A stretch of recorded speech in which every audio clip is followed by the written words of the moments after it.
세계 속의 한국 이야기 전달해드리는 K-이슈 키슈입니다. 샘 리처드 교수는 미국 동부의 명문인 펜실베니아 대학의 사회학과에서 학생들을 가르치고 있는데요. 오늘은 한국인 학생 4명을 앞으로 나오게 해서 토론하는 수업을 진행하였습니다. 한국 학생들이 얘기하는 것을 보고 나머지 다른 나라 학생들이 깜짝 놀라는 것을 보실 수 있습니다. Hi, I'm Chaewon. I go by Chae, and I'm from South Korea, and I'm a freshman at Smil College of Business. So you're a first-year student. So you just got here. Yeah, I just got here. But wait, you grew up in Cambodia. and mostly in Cambodia. Yeah. Yep. Okay. Yeah. Hi, my name is Leah. My Korean name is Hyunseo, and I'm currently a junior in Penn State majoring in accounting. I mostly grew up in Korea. Hi, my name is Do Hyung Kim. You can just call me Do. Do. Uh-huh. All And then I'm senior, majoring in statistics. Hello everyone, my name is Junho Kwon and I'm from South Korea. My major is economics and currently I'm a junior as well. 4명 모두 실용학문인 경영학, 회계학, 경제학, 통계학을 전공하는 것을 듣고 교수님께서 재치 있는 질문을 하는데요. Do you guys know any Koreans by chance that major in something like theater or literary studies? I don't know. I know one film. Dude, is that like, yeah. Hey, so this term here, Hell Joseon, can you guys talk about this a little bit? I gave some of the data. I mean, I laid a few things out. Can you talk about, have you heard of this before? Yeah, definitely. Yeah, okay, can you all talk about this? I mean, it's like a term because like you've all seen it, like how expensive it is to afford an apartment in Seoul, the capital. And it's really like, it's where most people would want to live in, have a job, have their housing. But because it's so competitive to get a job or even like a good life there, we kind of call it hell joseon. Hey, how do you say hey? It's like hell joseon. Joseon. Yeah. Hey, should we say what Joseon is? So like Korea basically like started from Joseon Dynasty, and like during the period like South Korea was definitely harsh, and like these days since it is like still very competitive to live there, we have like compound words which is like combination of hell plus Joseon Dynasty just as back then. 조선이라는 왕조에 대해 다른 외국인 학생들은 잘 알지 못하기 때문에 한국에 대해 미국의 다른 어떤 교수님보다 깊이 있게 알고 있는 샘 리처드 교수님이 조선에 대해 부연 설명을 하시는데요. The Joseon dynasty was about 500 years. Yeah. And everything what we know about Korea today largely came together in the Joseon dynasty. Yeah. Including the characters, right? The alphabet. Right. And so on. Uh-huh. So say more about Hell Joseon. Say Hil. Like as long as I remember, like as a student when I was back in Korea, I was a high school student there, and I was actually preparing for like many exams there, and like 90%, like just most of the students, they studied more than like 10 or 12 hours a day. So like even I studied as much as I could, it was just the average. So I remember it was very competitive. And so the idea is that no matter what you do, you're like spinning your wheels to try to keep up with everybody else. Right. And you never know if you can, because are you ever gonna, doesn't matter how much you study, you can always study more, and there's always someone else studying more.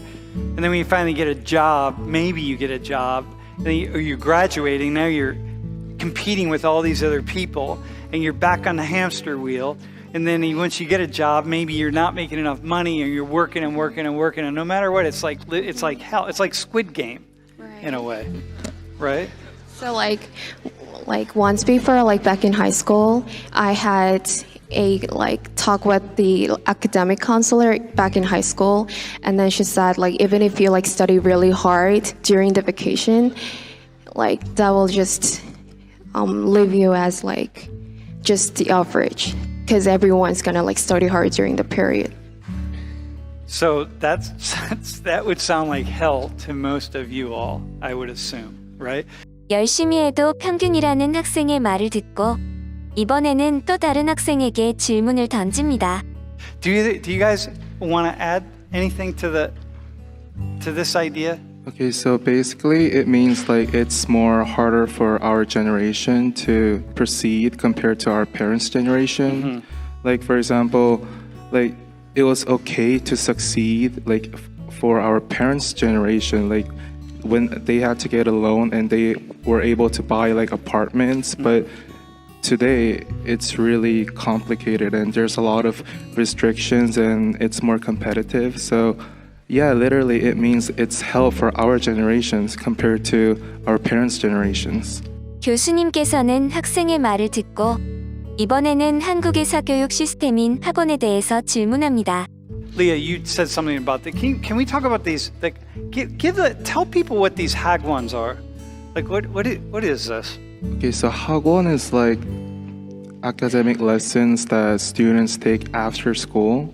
It may be just tutor and or just normal lessons from another professionals. So, you know, like Koreans are like they're really into education. So going to more than 3 hagwons per day or like maybe 5, it's really normal for Koreans. To add on, there are like districts of hagwons. So there are different districts within Seoul. Some of them there are hagwons populated within the district. So the street would be full of buildings, and within the building there would be full of hagwons, like for math, science, English, foreign languages.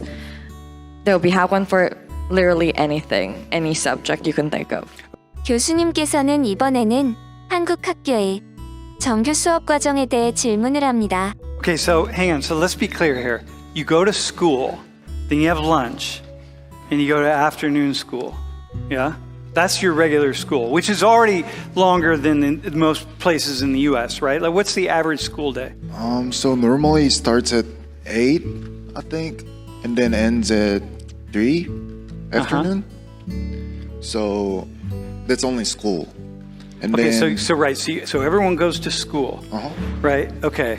So, all right, go ahead. and then after school, when I was in middle school, I went to like 2 or 3 hagwons. It's basically line tutoring, you know, at line tutors, but in some tutoring, if you get, you know, they test you, and then if you don't get like high scores, they don't send you home. So Wait, so you get like locked into a hagwon? So like basically like a few days I couldn't go to home, like in the 3 or 4 in the morning. Your parents pay for this. The hagwons Yeah. you pay for. Yeah, Right. like okay. $300, $400 a month. Okay. What's the latest people stay at hagwon? Like what then until when? Like, so basically 2 or 3 in the morning maybe, but during my middle school year, the law got changed. Hagwon cannot, you know, hold students in their, until like 10 o'clock. So basically, every hagwon should end at 10 o'clock. But, you know, there's the other way. They get apartments in the private, and then they collect students. And then they hold students until like 2 or 3 in the morning. So basically, law doesn't mean anything. Wait, hang on. Can someone, Leah, Junho, do you want to add to that? Yeah, so there was a restriction from the government not to like block students until 10 p.m. So hagwons, they started to gather people at real like private places like Do-hyung mentioned, or some hagwons they opened at 4 a.m. So like students would wake up at 3 a.m. and start their hagwon at 4 a.m. Before they go to school. Yeah, before they go to school, because the regulation, like they can't stay until hagwon for 10 p.m. So they start early. yeah, they started early. Did you do hagwons? Yeah, I did.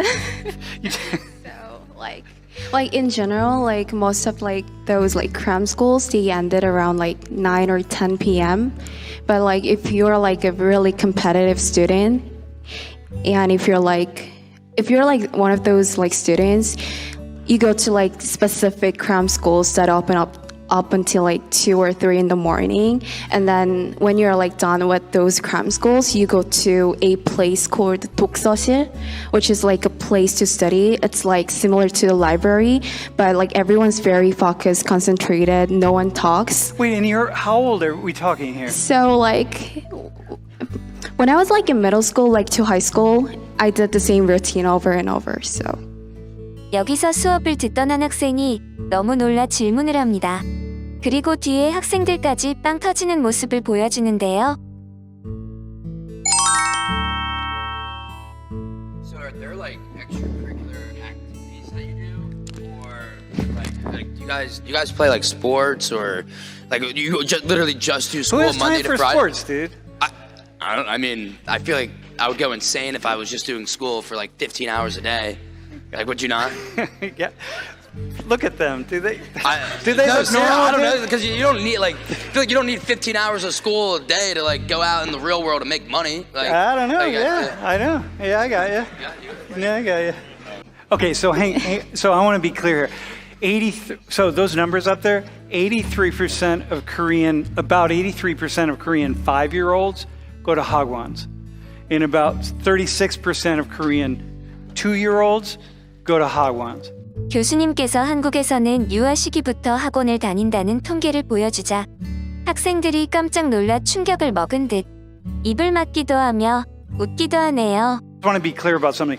If 70% of American 25 to 34-year-olds had college degrees, trust me, you all would be going to hagwons also, because you'd be competing. As it is, when you graduate from Penn State, you have the idea, okay, you're going to find a job.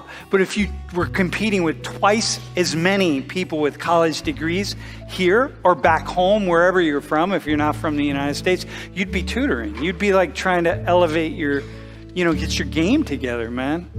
샘 리처드 교수님은 문화적 격차를 해소하기 위해 복잡하고 논쟁적인 주제를 새로운 방식으로 생각하고 토론하는 방법을 개발하는 것에 중점을 두고 학생들과 직접 토론하는 수업으로 유명합니다. 오늘은 교수님이 학생들과 한국의 교육 시스템에 대해서 소개하는 강의였습니다. 시청해주셔서 감사드리며 즐겁게 보셨다면 구독과 좋아요 꼭 눌러주시고 빠르게 다양한 세계 속의 한국 이야기 찾아오겠습니다.